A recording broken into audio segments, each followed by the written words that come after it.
ଜାଗାରେ ମୁଣ୍ଡ ତଳକୁ କରିନି। ପ୍ରଥମ ଓଡ଼ିଆ ମନ୍ତ୍ରୀ। ଆଉ ଥରେ କୁହ। ଓଡ଼ିଶାର ପ୍ରଥମ ଓଡ଼ିଆ ମନ୍ତ୍ରୀ। ଓଡ଼ିଶାର ପ୍ରଥମ ଓଡ଼ିଆ ମନ୍ତ୍ରୀ।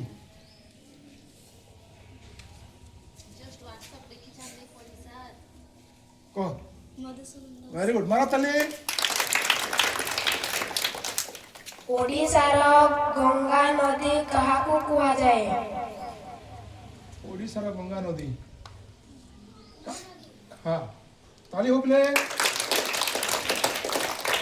ଓଡ଼ିଶାର କେତେ ଜଙ୍ଗଲ ରହିଛି? ଏଇଟା ଟିକେ ଡିଫିକଲ୍ଟ ଲାଗିବ ନାଇଁ ଆଜ୍ଞା। ଭୂଗୋଳରେ ପଢା ହଉଛି ଛଡ଼ା ବି ଦଉଛେ ନା।